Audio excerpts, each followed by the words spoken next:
রাজনীতিতে আপোষহীনতা সবসময় ভালো জিনিস না। গুরুত্বপূর্ণ বাঁকে খুব গুরুত্বপূর্ণ আপোষও তিনি করেছেন জাতি এবং জনগণের স্বার্থে। ৮৬ নির্বাচনে তো বিএনপি যায়নি এবং তখন বেগম খালেদা জিয়ার এই নির্বাচনে না যাওয়ার কারণে ওই সংসদটা ২ বছরের মধ্যে ভেঙে যায়। উনি ওনার আয়ু স্যাক্রিফাইস করেছেন।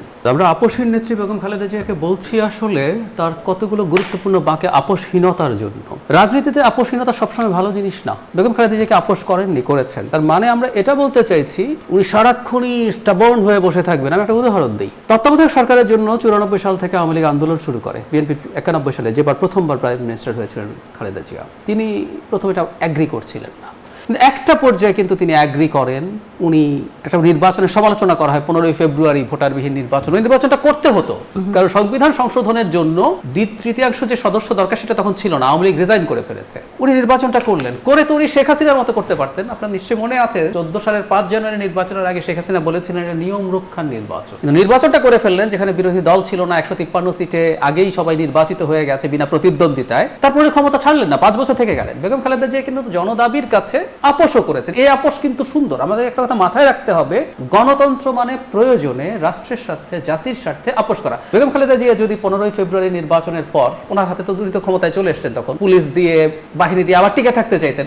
২ বছর ধরে আন্দোলন করে কি আওয়ামী লীগ বিএনপির পতন ঘটাতে পেরেছিল? পারেনি তো। বিএনপি ঠিকই নির্বাচনটা করেছে, করে কিন্তু উনি পারতেন, কিন্তু তা করলেন না। উনি করে একটা অধিবেশন হলো, সেখানে তত্ত্বাবধায়ক সরকারের বিল আনা হলো, ত্রয়োদশ সংশোধনীর মাধ্যমে এটা ইনক্লুড করা হলো, রিজাইন করলেন তত্ত্বাবধায়কের হাতে ক্ষমতা। এই জন্য বলছি আমরা গুরুত্বপূর্ণ বাঁকে খুব গুরুত্বপূর্ণ আপোষও তিনি করেছেন জাতি এবং জনগণের স্বার্থে। এই জায়গাটা আমাদের একটু আলাদা করে দেখতে হবে। এবার আপোষহীনতার কথা বলি। আসলে এই প্রথম আলোচনাটা আসে ৮৬ যে নির্বাচন হয়েছিল, মানে এরশাদ সরকারের ৯০ পর্যন্ত টিকে যাওয়ার একটা বড় কারণ হচ্ছে ৮৬-তে আওয়ামী লীগ, এবং একটু যোগ করি, একটু অফ টপিক হলেও বলে রাখা দরকার, জাতীয় পার্টি আওয়ামী লীগের সাথে নির্বাচন করেছে বলে জাতীয় পার্টি নির্বাচন করতে পারবে না বলে আওয়াজ তুলছে অনেকে, বিশেষ করে জামায়াতে ইসলাম। ৮৬ নির্বাচনে তো বিএনপি যায়নি, আওয়ামী লীগের সাথে জামায়াতে ইসলামীও এরশাদের অধীনে নির্বাচন করেছিল, এরশাদের এই স্বৈর শাসনকে সমর্থন করেছিল। এবং তখন বেগম খালেদা জিয়ার এই নির্বাচনে না যাওয়ার কারণে ওই সংসদটা ২ বছরের মধ্যে ভেঙে যায়। সুতরাং এরশাদের পতন যে ৯০-তেও হয়েছে, এটার কারণ তার ওই আপোষহীন ভূমিকা।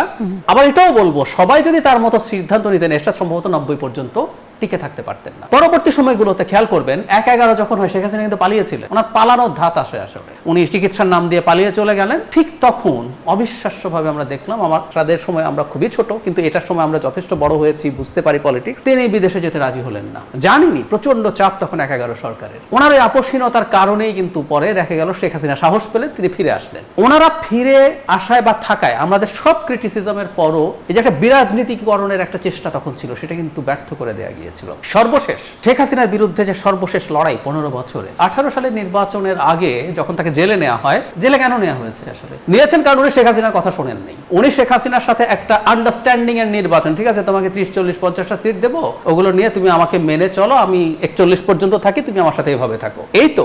কিন্তু যদি উনি ডিলটা নিতেন, উনি জেলে থাকার সময় ওনার মাকে হারিয়েছেন, অবরুদ্ধ থাকার সময় একজন সন্তানকে হারিয়েছেন, আরেকজন সন্তানকে মারাত্মক রকম আহত করে বিদেশে পাঠানো হয়েছে। তো ১৮ সালে উনি যদি আমরা ধরে নিই এভাবে চলে যেতেন, জেলে থেকে টর্চারের শিকার না হতেন, ওনার লিভারের যে অবস্থা ছিল সেটা অনেক ভালো হতে পারত। আর যদি ট্রান্সপ্লান্টের প্রয়োজন হতো, উনি বেটার ট্রান্সপ্লান্ট পেতে পারতেন। এমনকি ১৮-র পরও কি করেছেন? করেননি। সে কারণে আমি ধর্মীয় দৃষ্টিভঙ্গি সরিয়ে রেখে বলতে চাই, মেডিকেল পয়েন্ট অফ ভিউ থেকে উনি ওনার আয়ু স্যাক্রিফাইস করেছেন।